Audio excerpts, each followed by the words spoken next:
It's a very exciting night. Saved the day. Could have been a bad situation. And we will officially be in the software business by this time tomorrow. The crew is going to prom. Getting ready to go. Next generation, forward progress. I'm having the shittiest week, and I have a theory. Monday morning, off to a great start. Up early, gym, piano, home. Then we hit a snag, which is this little one. She's quite adamant that before I'm allowed to go to work today, I need to take her to Starbucks to get a cake pop. And I could try arguing with her, but that never seems to go very well. So we're having a little cake pop date. Hey, Stell. What? Can you go up and tell Trisha that you want a cake pop? Stella, they don't have cake pops. You what, Stell? Can we get some watermelons today? Some watermelons? Is she a happy girl? Dad, you hold this, it's cold. It's cold? Are you happy with your watermelons? Yeah, but I don't want to hold them, they're cold. Okay, I'll hold them, but are you so excited? Mission accomplished. Saved the day. Watermelon saved the day. That could have been bad. Could have been a bad situation. We've basically had Easter hangovers for part of the day today, but I heard that Elijah has learned a new incredible trick. We're just here for the new tricks. I hear rumors of new trickery.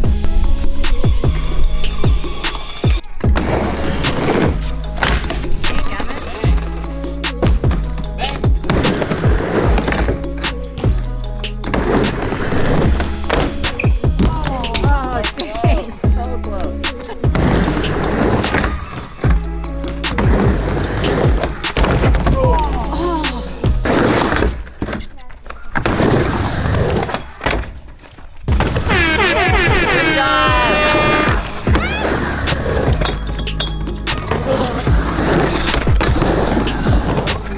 Also, just in case I haven't made it clear, these are what my dreams are made of. Everybody here together, having fun. I love it. Vlog check-in. It's Tuesday afternoon. Was it late in the day? I guess it's Tuesday evening. And I'm having the shittiest week that I've had in a long time. I feel uninspired. I feel lethargic. I feel it's like a general disappointment in myself. And I have a theory. In the last few weeks, well, I guess in the last month, we closed on some land. Got plans going to start building. Last week, I bought 2 cars. My dream car, my wife's dream car. Yeah, I'm kind of hitting that point where like, just kind of got everything I could possibly want materially. See the picture forming of like the ultimate dream life. And if anything, it's deflating. There's something, think about how you feel after a big meal. Do you have more energy or less energy? You know, when you're sated, it makes you tired. Hunger is what drives you, drives me. And I think I've gotten a little too complacent, a little too satisfied, a little too indulgent, a little too into building the life instead of fighting for and earning the life. I'm a little too much into rewarding myself and a little too off course from serving other people. And it's bound to happen. It's been a pretty crazy almost 3-year sprint since I started building this thing, and staff is now almost 200 people. Revenue climbs month after month. It's like such a fulfillment of so much that I've worked for, but I don't want to be fulfilled. I don't want to be complacent. It's disappointing. There's too many people waiting and needing this work to be done. You know, I was thinking today that the way we define the word entrepreneur and what it is that we're out there trying to promote and develop in this world is pretty much the opposite of the word victim. Tell me we're not. Tell me we've ever been in a more victimized place as a society. Gee, I mean, come on. We want for nothing. We have everything. A dirt poor person in this country has more than, you know, noble lords did 300 years ago, or certainly has a longer life expectancy and more trappings of comfort. They have freaking antiperspirant, so they don't even have to smell themselves. And yet we're also flat-footed and trapped and stuck and helpless and victimized. Entrepreneurs aren't, though. We make our world. We make the world. I can't remember who said it, but they said, you know, a reasonable man adapts his life to the world around him, and an unreasonable man insists on bending the world to his life. Therefore, all progress depends on the unreasonable man. It's time for me to reconnect with my unreasonableness. I have a lot going on this kitchen table right now. Got Benji walking around, and Yeshua is building a PC. We're all dying to know how this is going to turn out. What are you doing? Hello. Hello. I am putting the cooler for the... This is in Chinese. Tortoise builds PC in 1 hour. Clickbait. So I'm kind of feeling like I just majorly contributed to the whole computer building thing because there was a very tiny screw that he couldn't get in that I got in. I'm in on the action now. Yes, there is. Pretty stoked. Trying to get the motherboard all plugged in. All right, guys? Yes. It's all pretty well labeled. Unfortunately, it's all in this case. Yeah, which is... And I can't really see what goes to what, because it's all in the case. Thursday morning at the gym. Even better morning because look who's here. Elijah and Andrew.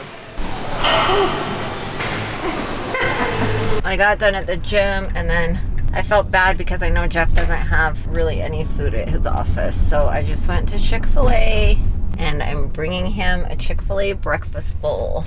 And I'm excited even just to see him for a minute because we don't see each other during the day very often. Wow, he really just saw me pull in that quick. What's up? And I didn't really help him on his matching today. No, you did. It's because I always pick out clothes in the dark while you're still asleep. That wasn't true today. Many times it's true. Sometimes it turns out better when you pick them out in the dark. It's probably true. Okay, listen, it's a very exciting night. It's really important. We have been waiting for this lacrosse game for Dixie to play Snow Canyon. Because, as we know, we have Jace, Jordan, and Chaz on Dixie's team. And Yeshua, Stone, and Elijah on Snow Canyons. So, all the friends playing each other. So we're dying to know who's going to win. And we have the whole gang here. We have the boys. And then we have a very important guest, which is my best friend / cousin, Emily! There she is! Let's do this. She's going to be here for the next few days, so we're going to be seeing a lot of her.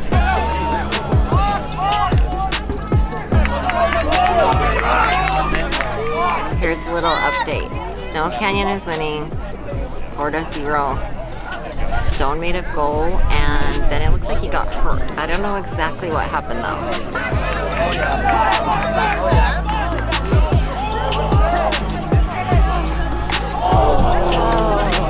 It's okay. The game is over. Final game score is Dixie 3, Snow Canyon 9. Dixie 3.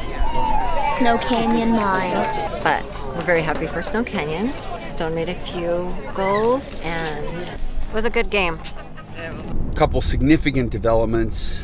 First of all, this evening at 8 p.m. Eastern Time, we're having our private launch of our software. Finally, been talking about it for months, been working on it for almost a year, and we will officially be in the software business by this time tomorrow. Tonight, we're launching to a private group of about 60 people that we've hand selected to be the initial users. Not even really referring to it as a beta test because we've already done so much beta testing, but just, we're finally going to be transacting and supporting customers, and it's really exciting. There's two really hard things. I've done a lot of research on the software business. There's two really hard things about running a software business. One is getting the software right and not just having buggy, crappy software. And we've done a pretty good job on that, I believe. We started with an already functional piece of code that we licensed, and we've built layers and layers on top of it, but we know it's built on a really stable foundation. We've tested the hell out of it, and we just have good developers, and we took our time. That's the main thing. We didn't do any do shortcuts. We built it the right way. So I'm confident we're gonna have good software. But the other really hard thing about a software company, and where they have to go borrow all this money typically, is the cost to acquire customers. In the software business, I forget the exact numbers, but I mean they're expecting to have to spend 30% of the lifetime value of the customer to acquire the customer. But anyway, so if they're spending $2,000 to acquire a $200 a month customer, means they don't even cover their acquisition costs for almost a year. Most companies can't support it. That's why they got to go, they got to bootstrap it to get this viable software, proved that, oh, we built this thing and it doesn't break. And then they have to go borrow a ton of money to be able to advertise and acquire customers. But we are already acquiring customers at a profit as an education company. And every one of our students needs software. And they're just gonna go buy it from somebody else. Currently, they're just buying it from other providers. So we essentially have the opportunity to build a software company or to grow a software company out of our existing business with all the customer acquisition costs already paid for. We're acquiring customers, like large numbers of customers that are all already customers for comparable software. Only now it'll be a better experience because we can quality control and manage the software and make sure that they're getting the best product. They're also getting the best user experience because they're getting a single point of support for their training and their tools. And we can integrate the training into the tool and the tool into the training so they actually get a better learning experience too. It's like no brainer. Like, hey, let's just grow a software business out because software businesses are one of the most valuable types of businesses in the world. And we've just got all the pieces, but except we didn't have software. So we spent almost a year building it and now we're gonna be in the software business. We're crushing it. This is going amazing. I'm having so much fun. Entre 2.0, next generation, forward progress.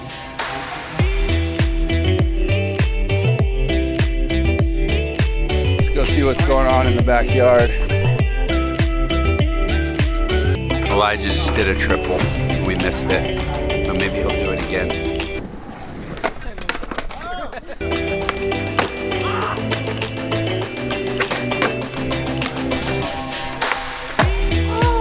Boom.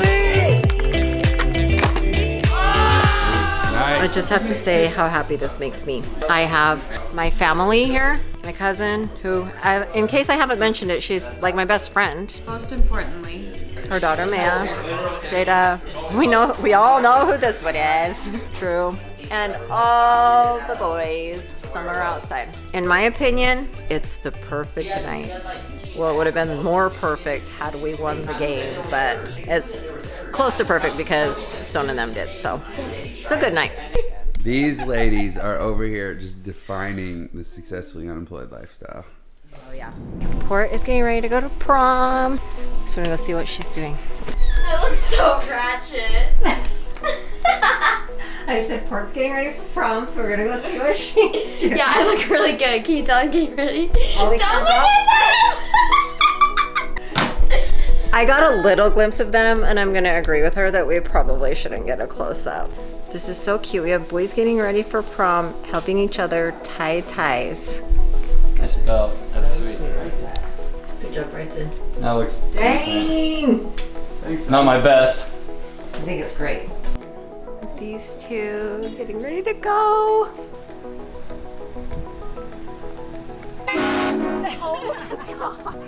They look good. Okay, have fun, guys.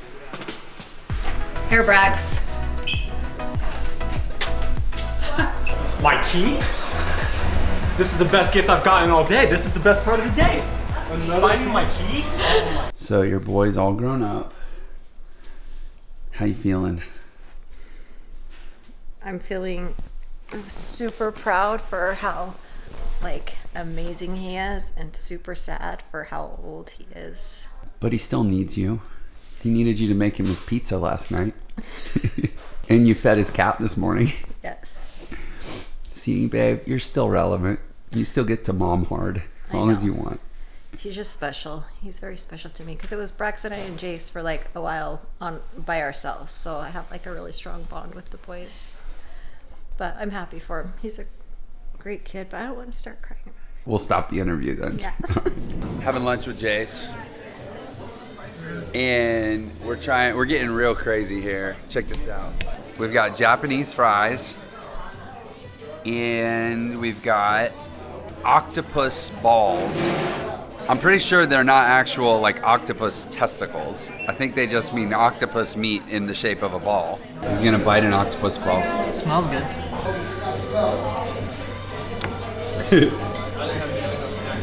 How is it? It's like tempura. Oh yeah? Yeah. So it's not bad? Like the broccoli, yeah. I probably won't have another bite, but it's not bad. And more importantly, I'm ordering Jace one of the most important books that he'll ever read in his life. Boom, right there. If you haven't read it, get yourself a copy. Do not pass go, do not collect $200. Buy this book immediately. Read it, change your life. Also, I'm a really, really proud entrepreneurial parent right now because Jace just dropped a killer idea on me for a software app. It would be like a browser extension, and that's all I'm gonna say about it. He's gonna take 1 week and he's gonna think on it and see if it's really the idea he wants to run with. And if it is, we're gonna build it. I just have no idea if anyone else has actually done this. Like, I'm sure there's versions. Yeah, it does. Listen, man. Entrepreneurial lesson. If other people have done it, all it does is validate the concept. Whoever markets it the best is who wins. It doesn't have to be the best idea and doesn't have to be the only version of the idea. It has to be the best marketed version of the idea. Fortunately, that's a thing I know a little bit about. So, and we're finishing out the week. Yep, Sunday night. We had a crazy week with family in town, proms, and lots of kids here every day. Like a lot of kids here. A lot of kids here. Yeah. But it's so cool and it's so fun because I love that they all love to be here and we love to be around them, and it's just like, it's so special. It's like the more time that goes on, the closer we get to all of them, and I don't know, it's just like pure joy for me. So had a great week because of all of that, and having my cousin slash basically best friend here was awesome. And even after people go, they immediately tell me that they want to come back, and that makes me feel good. Makes me feel like we're doing something right, you know? You know, I was just thinking, What? I think I know why I like teenagers so much. It's the last age where they're not competing like adults. Yeah, So that's true. So there was this study where they had groups of kindergartners and groups of MBA students compete to like build a tower out of like household items or something, and they did it dozens of times at like top business schools all around the world, and 100% of the time the kindergartners beat the MBA students. And when they played back the conversations, what they figured out is the MBA students spent so much time like trying to figure out like who the leader was, who the cool one was. Like they were so worried about their status that most of their energy went to that, and they like didn't even really do the project very well. So the kindergartners beat them every time. And that whole like dynamic is what I feel like the teenagers are like, they don't have that yet. That's why I like them. Plus they're just funny.